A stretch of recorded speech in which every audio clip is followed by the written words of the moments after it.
Hello hello everyone. आज ये question करेंगे, is it possible to use 3 input gate as a 2 input gate for the following gates. मतलब आपको 3 input gate है आपके पास अवेलेबल, लेकिन आपको उसको यूज़ करना है as a 2 input gate for the following gates. कौन कौन से गेट्स हैं? एंड, और, नेंड एंड नॉर। और अगर yes, if you are saying yes, then you have to show how you can use the 3 input gate as 2 input gate, right. So first case हम करते हैं। फर्स्ट केस में आपके पास आपको बनाना है एंड गेट, मतलब 2 इनपुट। यहाँ पर हम एंड गेट के लिए करते हैं। देखिए यहाँ पर हमने 3 इनपुट एंड गेट बनाया है, जिसके 3 इनपुट है ए, बी एंड सी। तो आपको इसका output y is equal to मिलता है लॉजिकल मल्टीप्लिकेशन, और y इज इक्वल टू मिलेगा ए बी सी, है ना। लेकिन अब यहाँ पर हमको 2 इनपुट गेट बना, मतलब आपके पास 2 इनपुट्स ही अवेलेबल हैं, तो आप इन 2 इनपुट्स को कनेक्ट कर दें। तो हमने यहाँ पर ये जो 2 इनपुट है, इन दोनों को कनेक्ट कर दिया है, और उसको a दिया है, इसको b दिया है।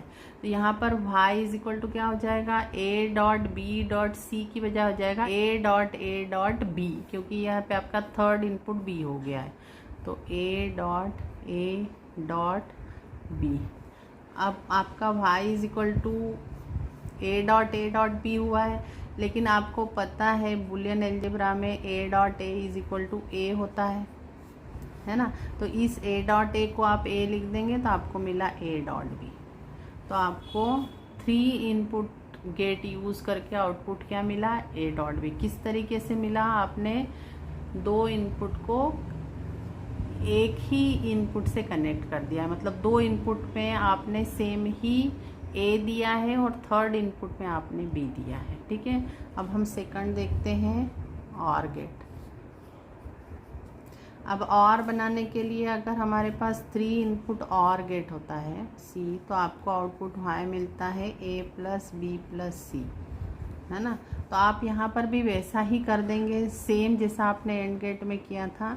इसके 2 इनपुट को आप शॉर्ट कर देंगे, कनेक्ट कर देंगे एक दूसरे से, और a दे देंगे उसको, मतलब दोनों में a गया है और थर्ड वाले में b गया है, ठीक है।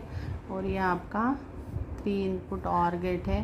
तो यहाँ पर आपको आउटपुट क्या मिलेगा? a प्लस b, है ना। a दूसरे में भी a गया है प्लस b। अब आपको मालूम है बुलियन एल्जेब्रा में a plus a is equal to a होता है, ठीक है। तो यहाँ पर a प्लस a को आप क्या लिख देंगे? a, और ये b प्लस b वैसा का वैसा ही। तो आपको आउटपुट क्या मिला? a plus b। तो आपने 3 इनपुट और गेट यूज़ करके आपको ऑपरेशन मिली है 2 इनपुट की। तो आप इस तरीके से यूज़ कर सकते हैं। अब नेंड गेट के केस में भी आप ऐसा ही करेंगे कि आप 2 जो इनपुट्स हैं उन दोनों इनपुट्स को a दे देंगे, और जो आपका थर्ड इनपुट है, because you have 3 input NAND gate, तो आपका थर्ड इनपुट b हो जाएगा।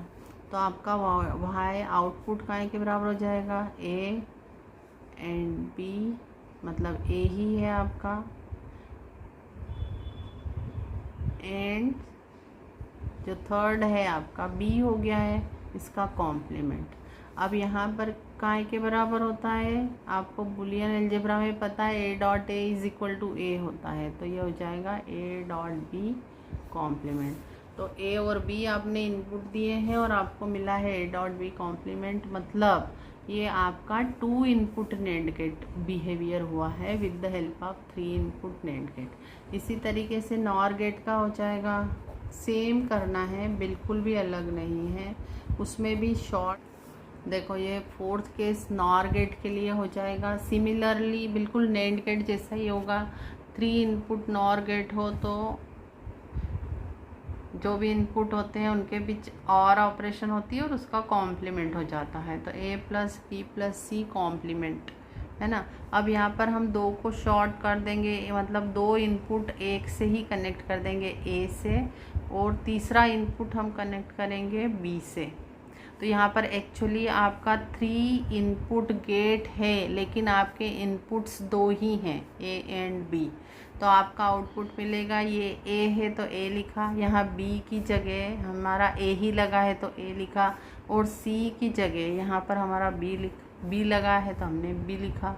अब बुलियन अलजेब्रा में A plus A is equal to A होता है, तो ए प्लस बी कॉम्प्लीमेंट आ गया। तो देखो ये 2 इनपुट नॉर गेट का ही आउटपुट है। तो आपको इस तरह से 3 इनपुट गेट से अपने 2 इनपुट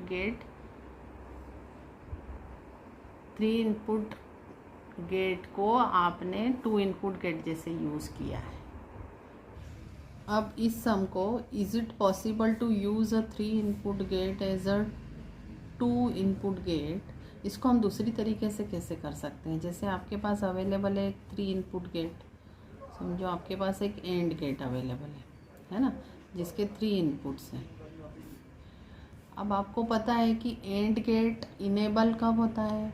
एंड गेट का अगर हम एक इनपुट हमेशा के लिए अगर हम 1 कर दें, तो इस इनपुट को आप हमेशा के लिए कॉन्स्टेंटली 1 पे ऐड कर दें, तो ये बचे हुए 2 इनपुट पर आप आपके वेरिएबल्स लगा सकते हैं और आपका आउटपुट बिल्कुल भी चेंज नहीं होगा, क्योंकि हम एक इनपुट जब 1 करते हैं एंड गेट का, तो एंड गेट इनेबल होता है।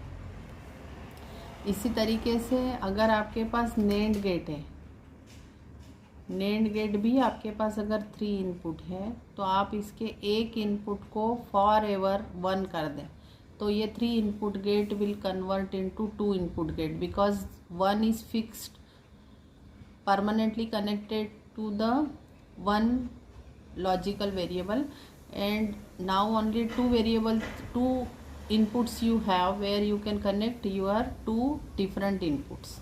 Okay, so in this way we can convert 3 input gates as 2 input gate in case of AND and NAND gate. अब अगर आपके पास OR गेट है तो आप उसके एक इनपुट को परमानेंटली 0 पे कनेक्ट कर दें, परमानेंटली 0 पे कनेक्ट कर दें, तो इस तरीके से ये क्या हो जाएगा, ये आप 2 इनपुट गेट बचा, तो आपको 3 इनपुट गेट से 2 इनपुट गेट मिल जाएगा। और अगर नॉर गेट को आपको करना है, ये यहाँ पे थोड़ा सा सर्कल बनाना है, गलत ड्रॉ गया, 3 इनपुट नॉर गेट लेना है, तो 3 इनपुट नॉर गेट का भी एक इनपुट हमेशा के लिए आप 0 कर दें। अगर एक इनपुट को आपने फॉर एवर 0 कनेक्ट कर दिया, तो अब आपको कोई भी चिंता करने की ज़रूरत नहीं है। इन 2 इनपुट पर आप आपके गिवन 2 इनपुट्स दे सकते हैं। तो इस तरीके से आपको 3 इनपुट जो गेट है उसको आप 2 इनपुट में कन्वर्ट कर सकते हैं। अब आप सोचेंगे कि हम 1 यहाँ पे 1 कर दिया, तो 1 की बजाय अगर हम यहाँ पे 0 कर दें तो क्यों नहीं होगा, 0 कर देंगे ना। जैसे आप इस इनपुट को अगर आप 0 से कनेक्ट करते हो, तो अगर आप एंड गेट का एक भी 0 कर देते हैं, तो आपका आउटपुट क्या आता है एंड गेट में। जब भी आप एक भी इनपुट 0 होता है एंड गेट का, तो आपका आउटपुट क्या आता है, आपका आउटपुट 0 आता है। फिर इन दोनों वेरिएबल्स की वैल्यू कुछ भी हो, तो इसलिए जब एंड गेट को हम 1 से कनेक्ट करते हैं किसी एक वेरिएबल को, तो वो एंड गेट को इनेबल करता है, और 0 से कनेक्ट करते हैं तो वो डिसेबल करता है। इसलिए हम यहाँ पर 0 से कनेक्ट नहीं करेंगे in case of AND NAND gate. इसी तरीके से यहाँ पर अगर आप और गेट में इसको 0 की बजाय 1 से कनेक्ट कर दें, तो आपको पता है कि और गेट में अगर एक भी इनपुट 1 हो तो आपका आउटपुट 1 आता है।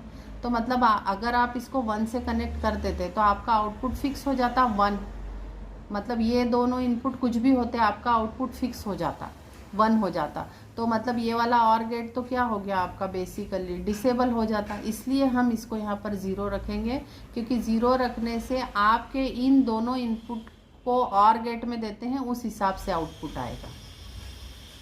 ठीक है, आपको इसको डिटेल में और समझना हो तो हमारे डिसेबल एंड इनेबल वाला वीडियो ज़रूर देख लें।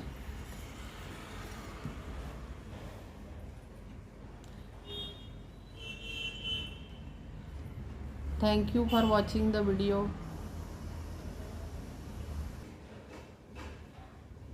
अब आपको इस क्वेश्चन का आंसर कमेंट सेक्शन में लिखना है। Right the answer in comment section. यहाँ पर एक गेट बना हुआ है, इस गेट में 3 इनपुट दे रहे हैं हम 1 1 0। ये 3 इनपुट गेट है, इसका आउटपुट y है। आपको y का क्या वैल्यू होगा वो कमेंट सेक्शन में लिखना है। Thank you for watching the video. Please like, subscribe and share the channel.